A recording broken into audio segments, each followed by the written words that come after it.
Saudara-saudari dan anak-anak yang terkasih dalam Kristus, dari Novisiat SVD Kuwurute Manggarai Flores NTT, saya Pastor Freddy Hadin SVD menyampaikan ucapan selamat jumpa lagi lewat siraman rohani. Hari ini adalah Rabu 18 Agustus 2021. Injil hari ini diambil dari Matius bab 20 ayat 1 sampai 16. Kita diingatkan bahwa Tuhan selalu setia dan murah hati kepada kita. Marilah kita berdoa memohon penerangan Roh Kudus. Dalam nama Bapa dan Putra dan Roh Kudus. Amin. Tuhan dan Allah kami, puji dan syukur kami haturkan kepadamu atas berkat dan kasih-Mu. Kami mohon, bukalah mata hati kami, agar kami mudah sensitif melihat dan merasakan kemurahan hati-Mu, dan selalu percaya bahwa Engkau selalu setia pada perkataanmu. Tuhan, utuslah Roh Kudus-Mu, terangilah pikiran dan hati kami, agar sabdamu yang akan kami dengar dapat kami pahami dengan baik, dan isi pesanmu dapat kami hayati dan amalkan dalam hidup harian kami. Doa ini kami sampaikan dengan perantaran Kristus Tuhan kami. Amin. Tuhan sertamu, dan sertamu juga. Inilah Injil Yesus Kristus menurut Matius, bab 20, ayat 1 sampai 16. Sekali peristiwa, Yesus mengemukakan perumpamaan berikut kepada murid-muridnya. Adapun hal kerajaan surga, sama seperti seorang tuan rumah yang pagi-pagi benar keluar mencari pekerja-pekerja untuk kebun anggurnya. Setelah ia sepakat dengan pekerja-pekerja itu mengenai upah sedinar sehari, ia menyuruh mereka ke kebun anggurnya. Kira-kira pukul 9 pagi, ia keluar pula dan dilihatnya ada lagi orang-orang lain menganggur di pasar. Katanya kepada mereka, "Pergi jugalah kamu ke kebun anggurku, dan apa yang pantas akan kuberikan kepadamu." Dan mereka pun pergi. Kira-kira pukul 12 dan pukul 3 petang, ia keluar pula dan melakukan sama seperti tadi. Kira-kira pukul 5 petang, ia keluar lagi dan mendapat orang-orang lain pula. Lalu katanya kepada mereka, "Mengapa kamu menganggur saja di sini sepanjang hari?" Kata mereka kepadanya, "Karena tidak ada orang mengupah kami." Katanya kepada mereka, "Pergi jugalah kamu ke kebun anggurku." Ketika hari malam, tuan itu berkata kepada mandurnya, "Panggillah pekerja-pekerja itu dan bayarkan upah mereka, mulai dengan mereka yang masuk terakhir hingga mereka yang masuk terdahulu." Maka datanglah mereka yang mulai bekerja kira-kira pukul 5, dan mereka menerima masing-masing 1 dinar. Kemudian datanglah mereka yang masuk terdahulu, sangkanya akan mendapat lebih banyak, tetapi mereka pun menerima masing-masing 1 dinar juga. Ketika mereka menerimanya, mereka bersungut-sungut kepada tuan itu.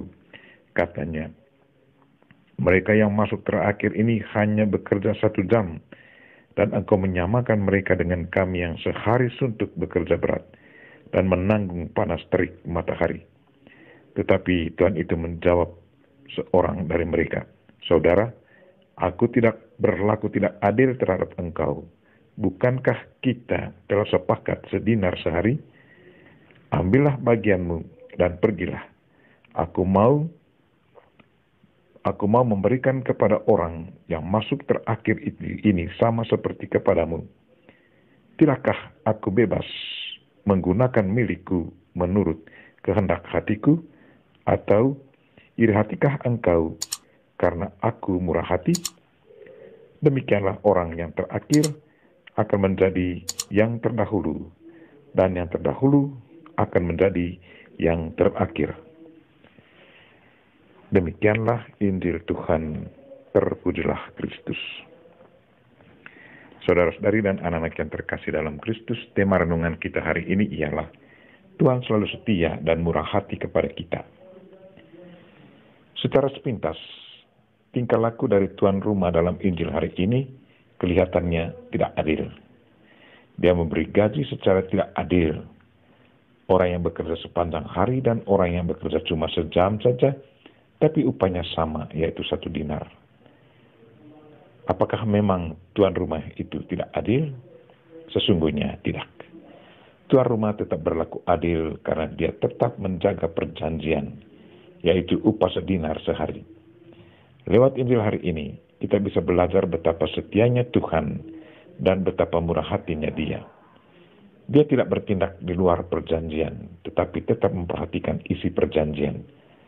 Lewat Injil hari ini, kita belajar betapa murah hatinya Tuhan.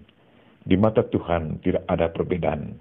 Yang pertama atau yang terakhir, semua menerima berkat yang sama.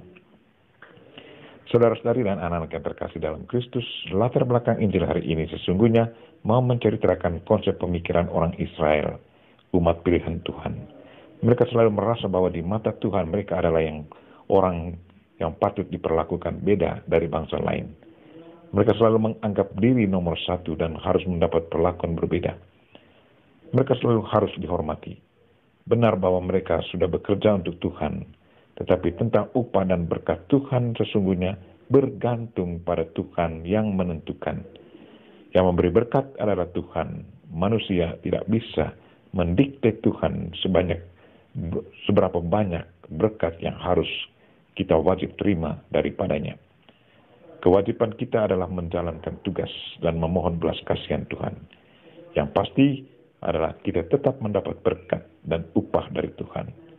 Itulah janji Tuhan, dan Dia selalu setia menepati janjinya. Saudara-saudari dan anak-anak yang terkasih dalam Kristus, dengan Tuhan, kita tidak pantas menuntut upah sesuai dengan perhitungan manusiawi kita. Yang harus dan selalu kita sadari adalah Tuhan selalu mencurahkan rahmat dan belas kasihan kepada kita semua. Banyak hal selalu kita terima dari Tuhan, bukan hanya sebagai anugerah cuma-cuma, tetapi juga murah hati sehingga kita berkelimpahan. Kalau kita mampu menangkap, menyadari dan merasakan betapa Tuhan itu murah hati dan mengasihi kita secara tidak terbatas, kita akan lebih mudah untuk bersyukur dan dijauhkan dari rasa iri terhadap orang lain yang secara lahiriah diberi anugerah berbeda dengan kita. Selanjutnya, dengan semakin mampu untuk bersyukur, kita akan lebih bahagia. Sebab bukan karena kita bahagia, maka kita bersyukur. Tetapi karena kita bersyukur, maka kita bahagia. Kita berdoa semoga Tuhan selalu membuka mata hati kita, agar kita mudah sensitif melihat dan merasakan kemurahan hati Tuhan. Kita mohon Bunda Maria untuk senantiasa mendoakan kita. Amin. Marilah kita mohon berkat Tuhan. Tuhan sertamu dan sertamu juga. Semoga saudara sekalian dan mereka-mereka yang kita doakan pada hari ini dan segala aktivitas kita sepanjang hari ini dilindungi, dibimbing, dan diberkati oleh Allah yang Maha Kuasa, Bapa dan Putra dan Roh Kudus. Amin.